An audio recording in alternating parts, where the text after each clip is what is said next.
పనిలో దిగితే game changer. గౌరవ ముఖ్యమంత్రి వర్యులు మాన్య మహోదయులు శ్రీ నారా చంద్రబాబు నాయుడు గారిని వారి అద్భుత స్ఫూర్తివంత ప్రసంగాన్ని అందించవలసిందిగా అభ్యర్థిస్తున్నాము.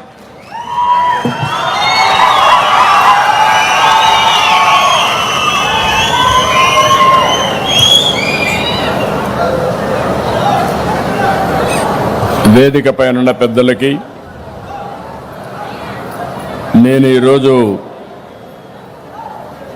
నాయుడుపేటకి రెండో విడత గృహప్రవేశ కార్యక్రమానికి వచ్చినప్పుడు నాకు అఖండ స్వాగతం పలికిన మా సోదరి సోదరిమణులందరికీ పేరు పేరున మనస్ఫూర్తిగా నమస్కారాలు, అభినందనలు, శుభాభినందనలు. ఈ మార్చి నెలలో ఈరోజు మరో పండుగ. మొన్నే మనం అందరం ఉగాది జరుపుకున్నాం.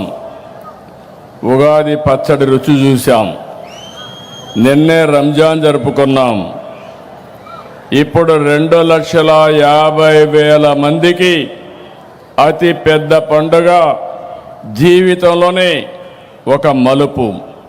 అలాంటి పండుగ జరుపుకుంటున్న సందర్భంగా మీ ముఖాల్లో ఆనందం చూస్తే నాకెంతో ఆనందంగా ఉంది.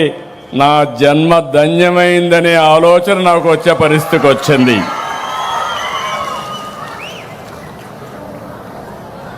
ఇప్పుడు మనందరం చూస్తే ఇల్లు అనేది మనందరికి కూడా ఒక సంతోషాన్ని ఇస్తుంది.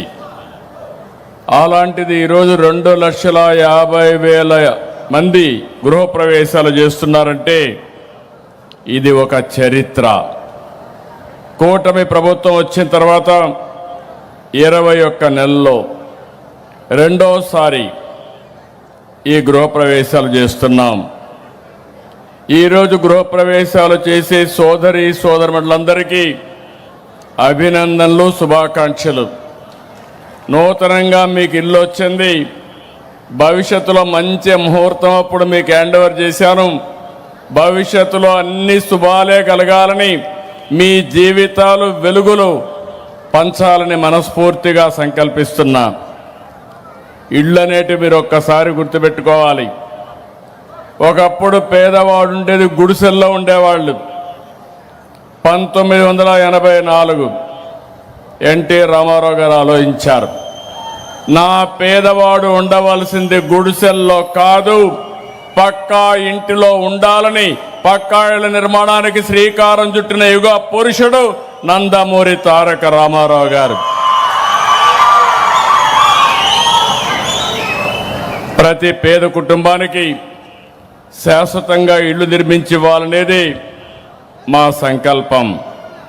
ఇది టీడీపీ సిద్ధాంతం. 2029 మీకందరికి హామీ ఇస్తున్నా, ప్రతి ఒక్కరికి ఇల్లు లేని ప్రతి ఒక్కరికి ఇల్లు ఇచ్చే బాధ్యత నాదని మరొకసారి మీ అందరికి హామీ ఇస్తున్నాను. అందుకే 2024లో వచ్చిన వెంటనే దీనికి చాలా ప్రాధాన్యత ఇచ్చాం. ఒకప్పుడు మీరు ఒకసారి చూస్తే 2014-19 8,19,853 ఇండ్లకి ఆ రోజు శ్రీకారం చుట్టాం, పూర్తి చేసి మీకు అప్పచెప్పాం. ఈరోజు అధికారంలోకి వచ్చిన ఏడాది లోపలనే 20 నెలల్లో ఇది రెండోసారి. 25 నవంబర్ 12న అన్నమయ్య జిల్లా రాయచోట్ నియోజకవర్గంలో 3 లక్షల మందికి గృహప్రవేశాలు చేశాం. ఈరోజు ఇక్కడ మీరు చూస్తే దగ్గర ఏపీ టిట్కో 1,00,000 ఇండ్లు, ఇంకో పక్క ఏదైతే హౌసింగ్ కింద ఇంకొక 1,50,000 ఇండ్లు కడుతున్నాం.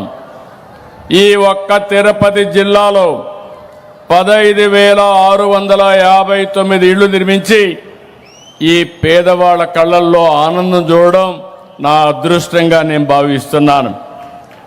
ఇంకో పక్క మీరు చూసినప్పుడు ఇప్పటి వరకు ఈ 20 నెలల్లో 5,50,000 ఇండ్లు కట్టాం.